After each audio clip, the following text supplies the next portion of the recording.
November 5th, 1983. 200 miles off the coast of Norway, in the freezing waters of the North Sea, 4 divers sit inside a pressurized steel chamber on board the Byford Dolphin drilling rig. Their bodies have been compressed to 9 times normal atmospheric pressure, the equivalent of being 80 meters underwater.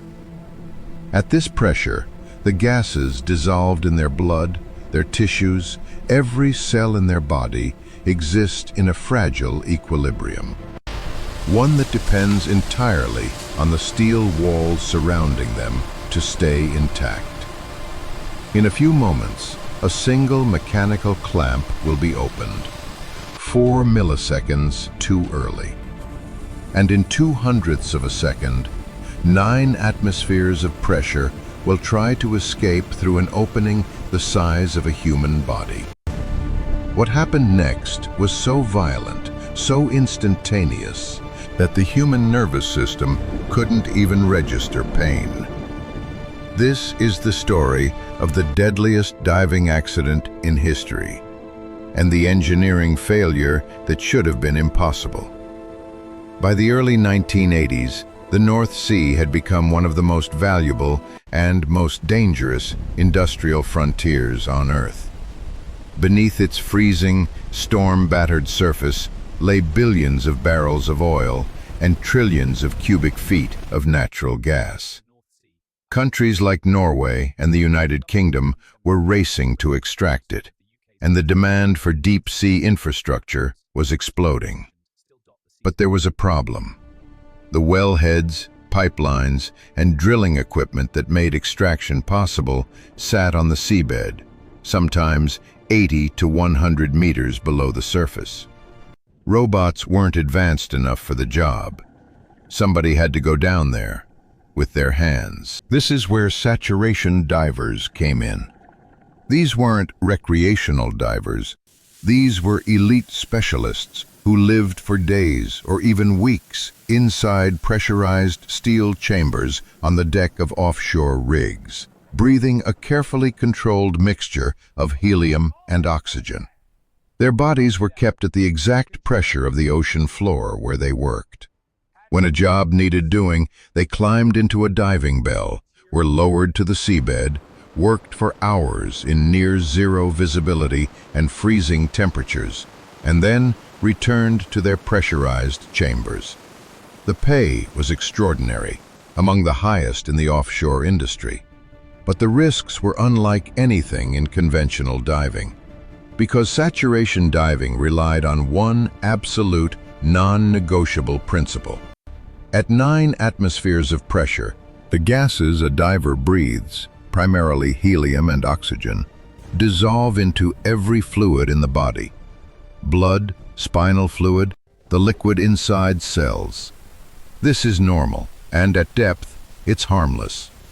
But if that pressure drops suddenly, those gases don't stay dissolved. They violently expand. Helium and oxygen bubble out of the blood the way carbon dioxide erupts from a shaken soda can. Except this isn't soda. It's every blood vessel, every organ, every tissue in the human body, simultaneously. This is called explosive decompression, and it is exactly as catastrophic as it sounds. The only thing preventing it, the only barrier between a saturation diver's life and an almost instantaneous death, is the integrity of the pressurized system surrounding them.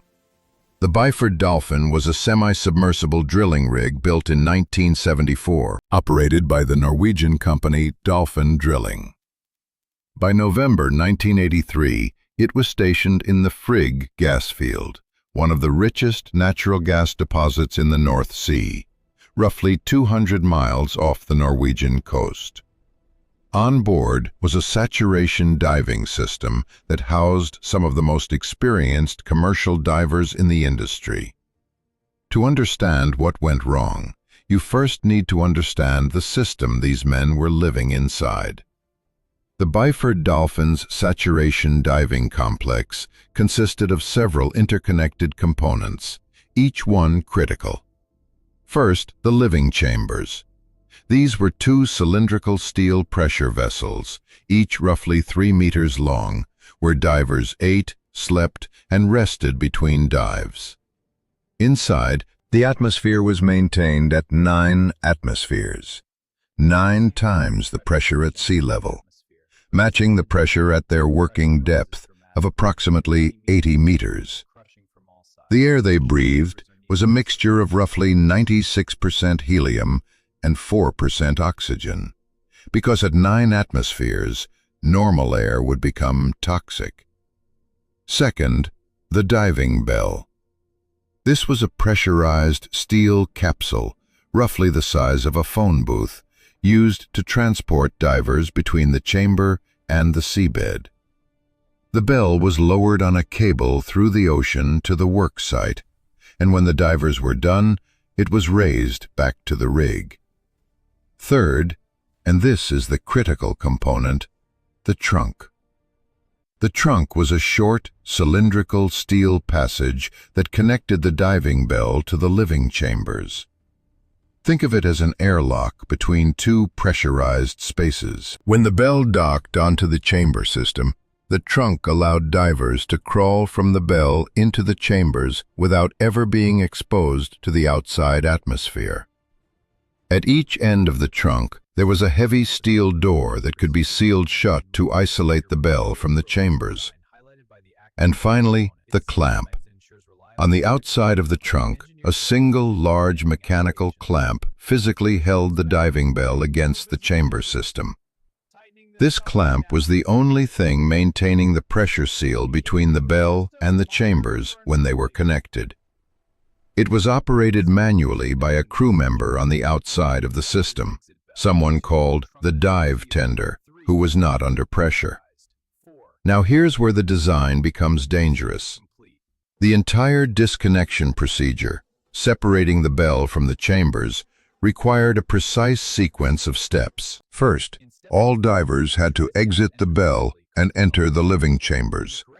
Second, the heavy steel door between the trunk and the chambers had to be fully closed and sealed. Third, the trunk had to be depressurized to match outside atmospheric pressure. And only then, only after the trunk was fully equalized, could the dive tender open the clamp and physically disconnect the bell. Each step depended on the one before it. If the door wasn't sealed before the trunk was depressurized, 9 atmospheres of pressure would have a direct path from the living chambers to the outside. If the clamp was opened before the trunk was depressurized, the bell would be violently blown off the chamber. But here is the engineering failure that made this system a time bomb. There was no interlock, no physical mechanism to prevent the clamp from being opened while the system was still pressurized. No sensor, no warning light, no automatic shutoff. The entire safety of 4 human lives, compressed to 9 atmospheres inside a steel tube, depended on one man, operating one clamp, following the correct sequence, every single time. In every other high-risk industry, from nuclear power to aviation, the principle of defense in depth requires that no single human error should be capable of causing a catastrophe. Multiple redundant systems must exist to catch mistakes before they become fatal. But on the Byford Dolphin, the only thing between a safe disconnection and explosive decompression was a procedure written on paper. On the evening of November 5, 1983, 2 divers, Truls Hellevik, age 34, and Bjorn Giaver Bergersen, age 29, both Norwegian, had just completed a dive to the seabed and were returning in the diving bell. The bell was raised to the rig and docked onto the trunk, connecting it to the living chambers, where 2 British divers, Edwin Arthur Coward, age 35, and Roy P. Lucas, age 38, were waiting inside. The dive tender responsible for the exterior clamp that night was William Cramond, a 32-year-old British crew member stationed outside the pressurized system. After the Bell docked, Hellevik and Bergersen began the transfer. They opened the Bell's side door and crawled through the trunk toward the living chambers. Bergersen made it through into the chamber with Coward and Lucas. But Hellevik was still inside the trunk, the narrow connecting passage between the Bell and the chambers. What happened next took place so quickly that the exact sequence had to be reconstructed by forensic engineers. At approximately 10:30 p.m., while Hellevik was still inside the trunk and the chamber side door was not yet sealed, the clamp was opened. Whether Cramond made an error in the sequence, whether he received a miscommunication, or whether the procedure itself was inadequately supervised, investigators could never establish with certainty. What they could establish is what happened physically in the 4 milliseconds that followed. The instant the clamp released, the diving bell, still pressurized to 9 atmospheres, was no longer mechanically held against the trunk. 9 atmospheres of pressure, roughly 130 pounds per square inch, now had a path to the outside. The entire volume of pressurized gas inside the chamber system, the trunk, and the bell began escaping through the gap between the bell and the trunk, in what engineers call a rapid catastrophic decompression. The pressure equalized in approximately 1/10 of a second. The air pressure inside the bodies of the 4 divers went from 9 atmospheres to 1 atmosphere almost instantaneously. And at that speed, the laws of gas physics become lethal. Remember, at 9 atmospheres, enormous quantities of helium and oxygen are dissolved in every fluid in the human body. When the pressure dropped to 1 atmosphere in a fraction of a second, every dissolved gas molecule simultaneously expanded to 9 times its compressed volume.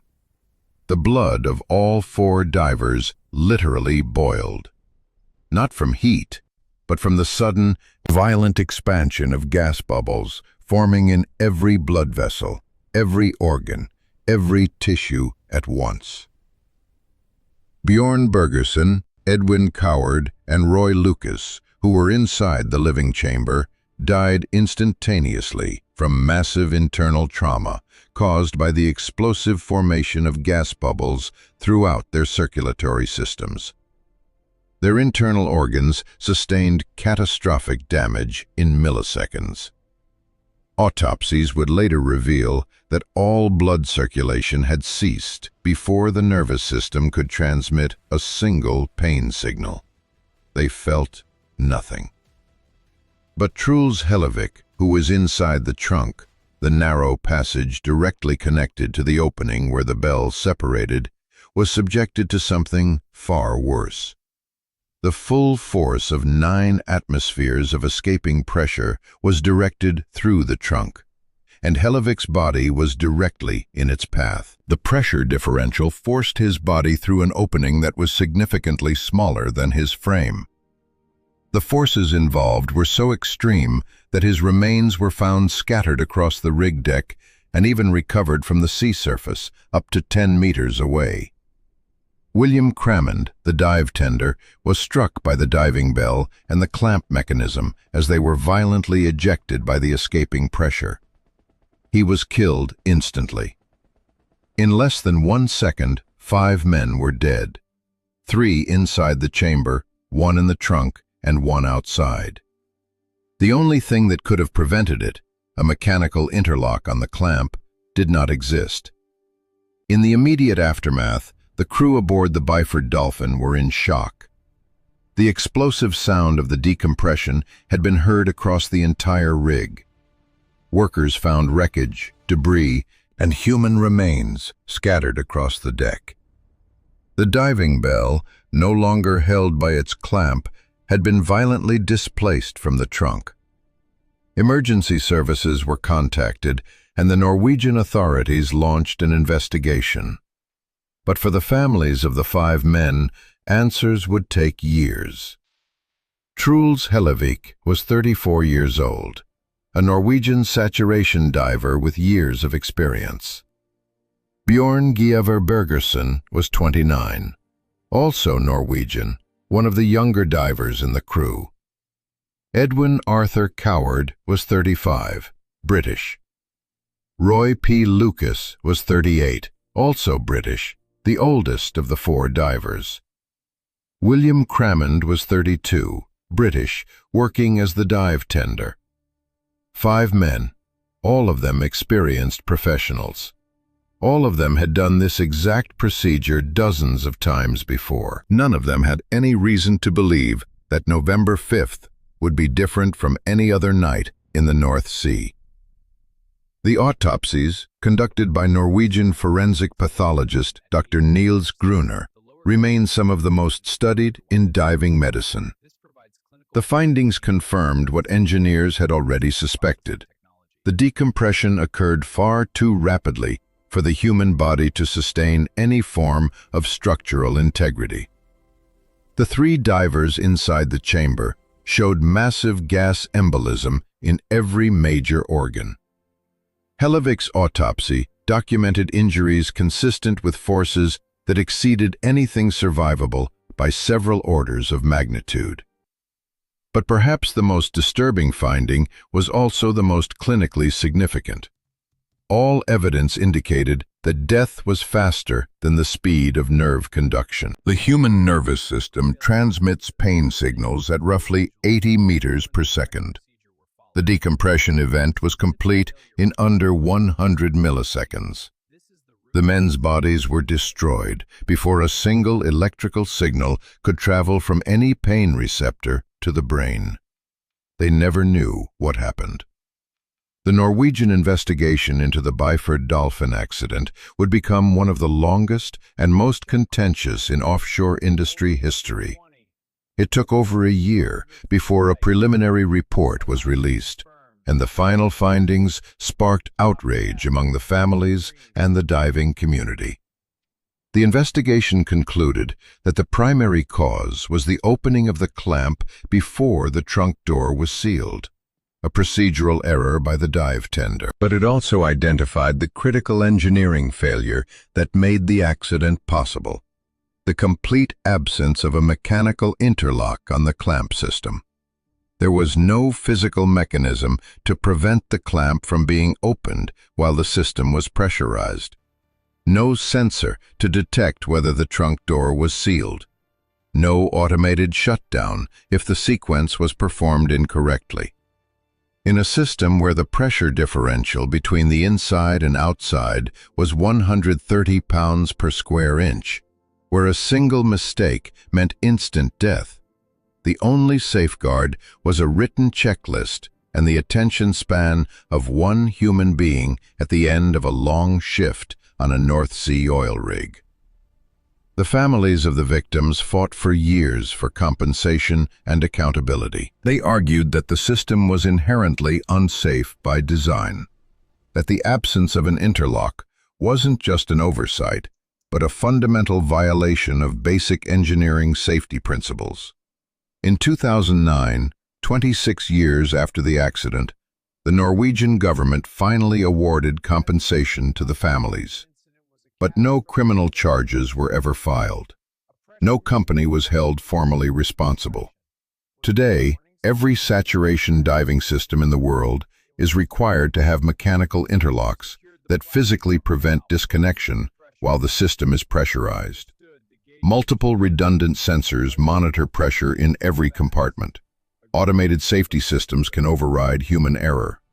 The lessons from the Byford Dolphin were written into international diving safety standards and are taught in every commercial diving school on the planet. But those changes came at the cost of 5 lives. 5 men whose only mistake was trusting that the system they were inside had been designed to protect them from a single human error. It wasn't. The Byford Dolphin continued operating in the North Sea until 2023, 40 years after the accident. The clamp that killed 5 men was redesigned within months. The question that remains is why it wasn't designed that way from the beginning.